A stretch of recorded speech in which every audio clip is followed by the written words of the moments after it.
मकर राशि गुरु अस्त भाग्य नाराज। मकर राशि जात को देवगुरु बृहस्पति अस्त हो रहे हैं। अब देखिए, बृहस्पति अगर अच्छे भाव में अस्त होते हैं, अस्त यानी कॉम्बस्शन कहते हैं इसको इंग्लिश में, तो कॉम्बस्ट पोजीशन में आएंगे। अच्छे भाव में अगर अस्त होते हैं देवगुरु बृहस्पति तो उसका नकारात्मक प्रभाव पड़ता है, यानी उसका भाग्य पर असर पड़ता है। और अगर बुरे भाव में, खराब भाव में बृहस्पति अस्त होता है तो उसका लाभ होता है। जी, पिछली बार बृहस्पति अस्त हुए थे, छठे भाव में हुए थे, तो अस्त अवस्था लाभकारी थी, लेकिन इस बार बिल्कुल उल्टा है। मकर राशि जात को गुरु अस्त और भाग्य नाराज, भाग्य नाराज होगा आपका, तो कुछ सावधानियां रखनी होंगी। पहले तो देखिए, अस्त कब हो रहे हैं। देवगुरु बृहस्पति अस्त हो रहे हैं 15 जुलाई से अस्त होंगे, 12 अगस्त तक अस्त अवस्था रहेंगे। 12 अगस्त को फिर इनका उदय हो जाएगा। जी, इसे कहते हैं combination of planet and rise of planet. जी, देखिए कि देवगुरु बृहस्पति जब अस्त होते हैं उस समय सावधान रहना होता है, जब उदय होता है उस समय भी सावधान रहना होता है। इसे कहते हैं वृद्धित्व और बालत्य दोष, दो दोष भी लगते हैं। इस वीडियो में हम बताएंगे, दोनों दोषों के बारे में बताएंगे आपको। फिर हम बताएंगे आपको भाव फल क्या मिलेंगे आप लोगों को।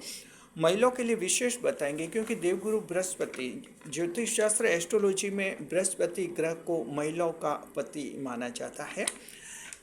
तो इसके आधार पर बृहस्पति का राशि परिवर्तन या बृहस्पति का वक्री होना, अस्त होना, ये महिलाओं के जीवन को सीधे रूप से प्रभावित करता है। जी, तो महिलाओं के लिए विशेष रूप से हम बताएंगे कि क्या असर होगा।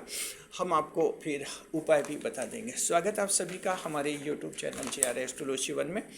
पहली बार चैनल पर पधारे हैं तो आपको गुलदस्ता बेल। जी, पहले देखते हैं कि जो दो दोष बनेंगे वो क्या होंगे। पहला दोष होगा वृद्धित्व दोष, दूसरा होता बालव्य दोष। जी, और आगे बढ़ने से पहले हम आपको कहना चाहते हैं, कमेंट बॉक्स में जय बृहस्पति देव लिख दीजिए, कनेक्ट हो जाइए बृहस्पति से। और देखिए, पहले हम एक सामान्य प्रभाव बताते हैं।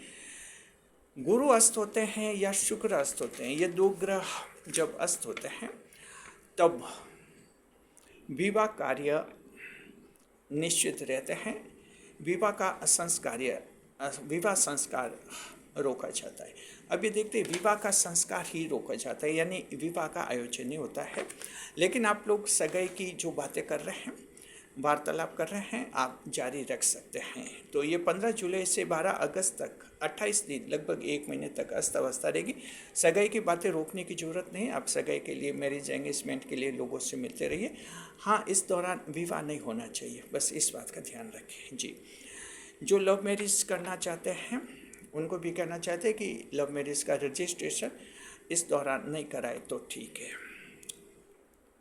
अब देखते हैं आपके लिए दो दोषों का बताते हैं। देखिए कि 3 साल पहले तो वृद्धित्व दोष का बताते हैं। ये शुरू में लगता है, 3 दिन तक रहता है। ये लगता है जब देवगुरु बृहस्पति अस्त होते हैं, तो 15 जुलाई को अस्त होंगे, तो 15, 16 और 17 जुलाई 3 दिन तक वृद्धित्व दोष लगेगा। मकर राशि जात को शुभ कार्य आप रोक दीजिए, शुभ कार्य मत कीजिए। जी, अन्यथा उसके खराब परिणाम, बुरे परिणाम मिल सकते हैं, थोड़ा ध्यान रखना है। 15, 16 और 17 जुलाई को। जी, इसके अलावा दूसरा जो दोष बनता है, बालव्य दोष, ये बनता है जब उदय होता है। उदय 12 अगस्त को होगा। उदय अवस्था से 3 दिन पहले ये दोष लगेगा। तो 10, 11 और 12 अगस्त, उन 3 दिनों भी शुभ कार्य नहीं करें, वर्जित होते हैं शुभ कार्य। बस ये संक्षिप्त में हमने समझा दिया।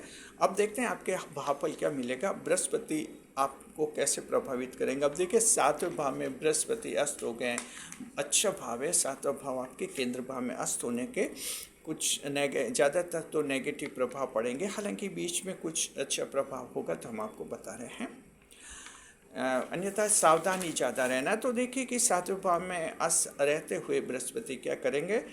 The results of combusted Jupiter in the 7th planets, 7th house. जी, पहला पॉइंट, पहला पॉइंट है कि युवाओं को सावधान रहना होगा। मकर राशि की जो युवा है सावधान रहना है, उनको गलत सलाह मिल सकती है, कोई मिस गाइड करता है, गलत सलाह के कारण नशे की आदत हो सकती है, गलत सलाह के कारण वो अपराध में शामिल हो सकते हैं, उनको कोई लालच भी दे सकता है और इस तरह से जो अपराध में शामिल कर सकता है, उनकी जिंदगी खराब हो सकती है। तो मकर राशि के युवाओं को हम कहना चाहते हैं, आप ध्यान रखिए, कोई गलत सलाह देता है उसकी सलाह मत मानिए और कार्य करने से पहले अच्छी तरह से सोचिए और समझिए, उसके बाद ही कोई फैसला करें।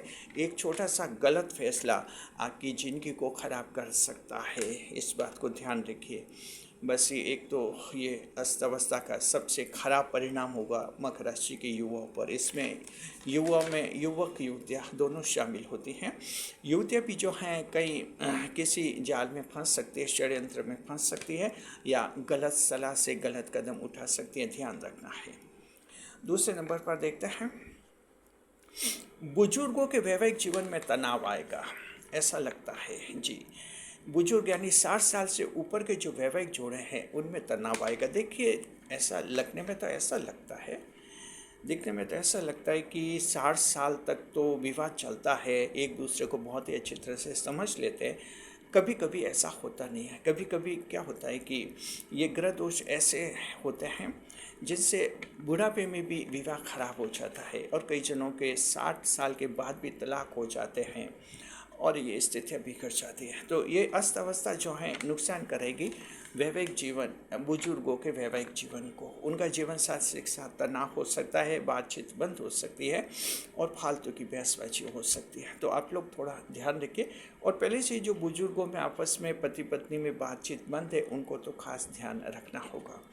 धैर्य रखना है, संयम रखना है, जीवन साथी को समझना है, बोलने से पहले कुछ सोचना है। कुछ गुस्से में ऐसा बोल सकते हैं जिससे जीवन साथी का दिल टूट सकता है और आपका बुढ़ापा खराब हो सकता है, ध्यान रखना है। तीसरे नंबर पर देखते हैं, थर्ड पर्सन के कारण सगाई टूट सकती है। मैरिज एंगेजमेंट के मामले में थोड़ी दिक्कत आ सकती है, हालांकि बातचीत जारी रखिए, लेकिन सावधान ये रखना है कि थर्ड पर्सन कोई बीच में आ सकता है, सगाई टूट सकती है। ये थर्ड पर्सन आपके से रिलेटेड हो सकता है, जी हाँ। तो इस तरह से कोई भी तीसरा व्यक्ति बीच में आता है और अगर मामला बिगाड़ता है, उससे सावधान रहिए और ऐसे थर्ड पर्सन को बीच में लाइए भी मत। तो सगाई की बात टूट सकती है, रुकावट आ सकती है और कुछ दिक्कतें भी आ सकती हैं, जी। इसमें गुप्त शत्रु जो हैं कुछ सक्रिय हो सकते हैं सगाई के मामले में और आपके बढ़ते हुए कार्य में बाधा डाल सकते हैं। तो क्या करना है कि सगाई की बातें करते हैं तो उसमें ट्रांसपेरेंसी रखनी है और ज़्यादा से ज़्यादा सही बातें आपको करनी है और जितनी पारदर्शिता रहेगी, सच्ची बातों के आधार पर आपका वार्तालाप चलेगा, उसमें कोई दिक्कत नहीं आएगी। अगर आप कोई बड़ी बात छिपा लेंगे और लोगों को फिर बाद में किसी दूसरे के जरिए पता चलेगा, वो नाराज़ हो सकते हैं, इससे आपकी सगाई में दिक्कत आ सकती है। चौथे नंबर पर विवाह या दहेज, विवाह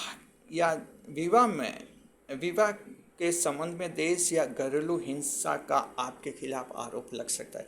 देखिए, कोई आपके विवाह के संबंध में जो या तो आप पर दहेज का केस, डॉरी केस लग सकता है कि आप दहेज के लिए परेशान कर रहे हैं, या फिर घरेलू हिंसा का केस लग सकता है कि आप अपने जीवन साथी के साथ मारपीट कर रहे हैं या तो जीवन साथी के साथ मारपीट कर रहे हैं, पत्नी के साथ मारपीट कर रहे हैं, या आप अपनी बहू के साथ मारपीट कर रहे हैं, तो ससुर के खिलाफ भी घरेलू हिंसा का केस लग जाता है।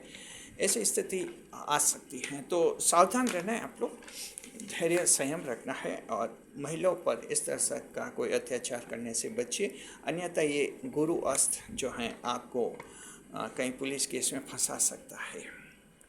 पाँचवें नंबर पर बहन से कोई बड़ा विवाद हो सकता है, इस बात का भी ध्यान रखें। तो बहन के साथ विवाद नहीं करें, बहन की बातों को समझें, ध्यान रखें, उसकी भावनाओं की कदर करें, अन्यथा छोटी सी बात बड़ा विवाद बन सकती है और इस बहन जो हैं आपसे रिश्ता तोड़ भी सकती है।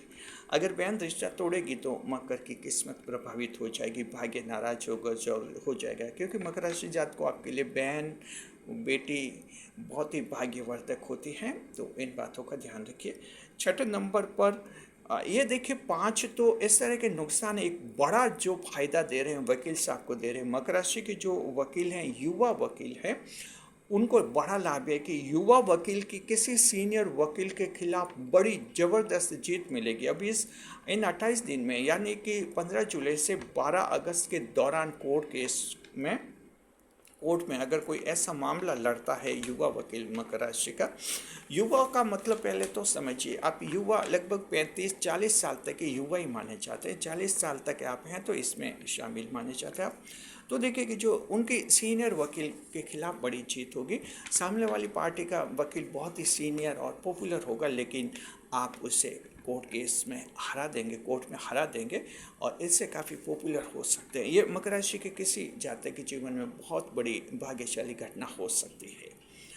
महिलाओं का देखते हैं। देखिए, देवगुरु बृहस्पति को महिलाओं का पति माना जाता है, तो बृहस्पति की स्थिति महिलाओं को सीधे रूप से प्रभावित करती है। अब चूंकि बृहस्पति अस्त हैं, विवाह के भाव में अस्त हैं, 7वें भाव में अस्त हैं, तो आप महिलाओं को हम कहना चाहते हैं कि आप के ध्यान रखना है, कुछ एक बनते हुए कार्य बिगड़ सकते हैं या कार्य अटक सकते हैं। तो इस तरह से ये एक महीना ऐसा है जहाँ कोई बहुत सारे कार्य हाथ में नहीं लेना है और कार्यों को ढंग से समझना है और उनको पूरी करने की कोशिश करनी है।